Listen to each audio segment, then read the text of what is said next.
Assalamualaikum warahmatullahi wabarakatuh. Selamat malam, salam ketemu kembali. Pada kesempatan ini kita akan membahas sebuah buku karya dari Bapak Rosadi Jamani yang berjudul Pancasila dan Generasi Milenial. Pada pembahasan pembedahan buku pada malam hari ini, saya akan mencoba membahas tentang Pancasila itu sebagai ideologi terbuka. Pancasila sebagai ideologi terbuka itu menunjukkan fleksibilitas dan kemampuan beradaptasi dalam menghadapi perubahan zaman. Dalam konsep ini, Pancasila tidak bersifat dogmatis atau kaku, tetapi dinamis, mampu menyerap dan menyesuaikan diri dengan nilai-nilai baru yang relevan dengan perkembangan sosial, politik, dan budaya. Sebagai ideologi terbuka, Pancasila dapat terus berkembang tanpa kehilangan esensi dari nilai-nilai dasarnya yang menjadi landasan kehidupan berbangsa dan bernegara. Menurut Profesor Notonegoro, Pancasila adalah sistem filsafat yang bersifat terbuka, di mana nilai-nilai dasarnya bersifat tetap, namun implementasinya dapat berubah sesuai perkembangan masyarakat.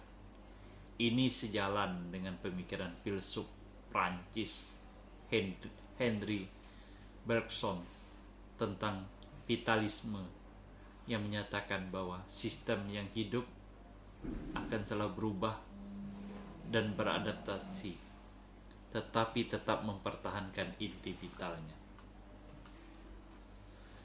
Kemudian bagaimana Pancasila dan pluralisme?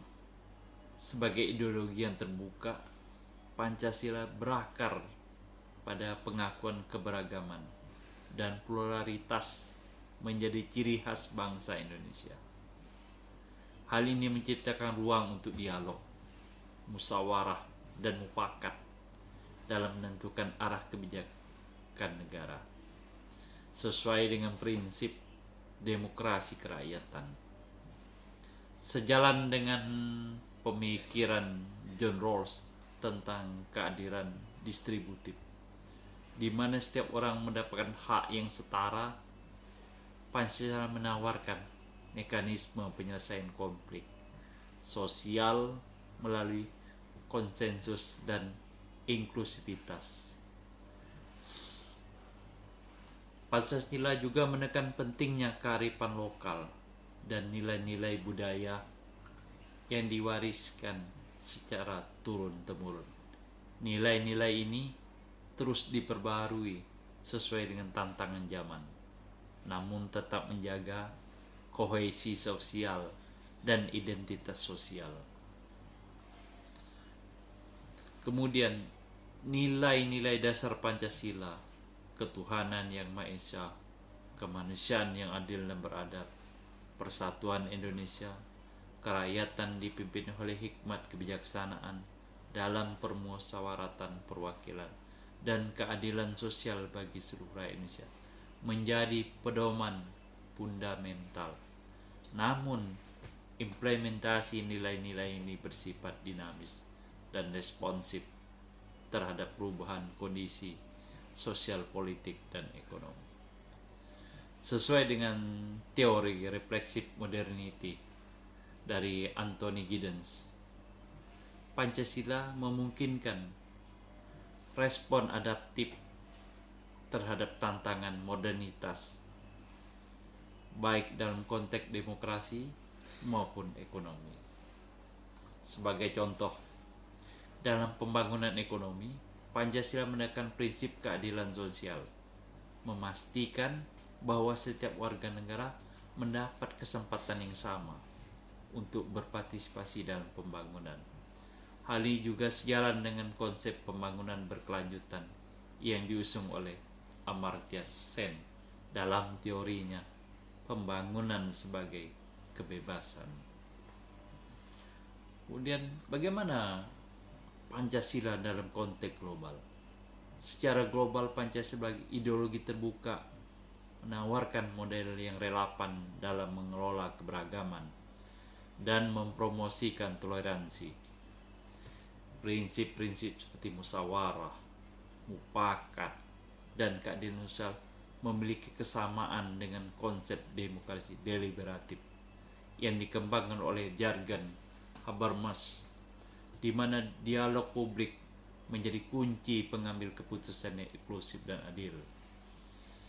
Sebagai contoh, dalam menghadapi isu perubahan iklim, Pancasila mendukung dialog antar bangsa untuk mencari solusi yang adil dan berkelanjutan. Pendekatan Pancasila terhadap isu-isu global ini sejalan dengan konsep global etik dari Hans Kuhn yang menekankan pentingnya keadilan, perdamaian, dan hak asasi manusia dalam interaksi global. Konsep ide terbuka dalam Pancasila menegaskan bahwa kebenaran dan nilai tidak bersifat absolut, melainkan relatif dan kontekstual. Hal ini selaras dengan filsafat postmodernisme yang menolak narasi besar dan mengakui pluralitas perspektif dalam memahami kebenaran. Dalam hal ini, Pancasila membuka ruang untuk dialog antar budaya dan penghargaan terhadap keberagaman, sebagaimana yang diungkapkan oleh Richard Rorty yang mengadvokasi dialog yang terbuka dan toleran dalam masyarakat pluralistik. Dengan demikian, Pancasila menghargai tradisi dan warisan sejarah, tetapi tetap terbuka terhadap ide-ide baru yang dapat memperkaya pemahaman kolektif tentang keadilan dan kemanusiaan. Kemudian, Pancasila sebagai ideologi terbuka juga menekankan pentingnya pendidikan dan pembelajaran yang sepanjang hayat. Dengan mempromosikan pendidikan yang inklusif dan berkualitas, Pancasila mendorong pengembangan potensi individu dan masyarakat. Ini sejalan dengan pandangan Paulo Freire tentang pendidikan sebagai alat pembebasan dan transformasi sosial. Pendidikan yang berlandaskan nilai-nilai Pancasila bertujuan membentuk warga negara yang kritis, reflektif, dan berkontribusi dalam proses pembangunan masyarakat. Partisipasi aktif seluruh elemen masyarakat menjadi kunci dalam menjaga relevansi Pancasila. Pemerintah, sektor swasta, organisasi masyarakat, dan individu memiliki tanggung jawab untuk menghidupkan dan memperbarui nilai-nilai Pancasila agar tetap sesuai dengan aspirasi masyarakat dan tantangan zaman. Pancasila mengajak setiap warga negara untuk berpikir kritis, reflektif, serta mengevaluasi dan memperbarui nilai-nilai yang ada agar tetap relevan. Dengan fleksibilitas dan adaptabilitasnya, Pancasila menjadi simbol ketahanan bangsa Indonesia di tengah perubahan global yang cepat dan tak terduga. Sebagai ideologi terbuka terhadap inovasi dan dialog, Pancasila terus berfungsi sebagai panduan bagi Indonesia dalam menjalani proses pembangunan inklusif, adil, berkelanjutan, baik di tingkat nasional maupun internasional. Saya rasa cukup sampai sekian pembahasan kita tentang Pancasila dan generasi milenial, sebuah karangan dari Bapak Rosadi Jamani.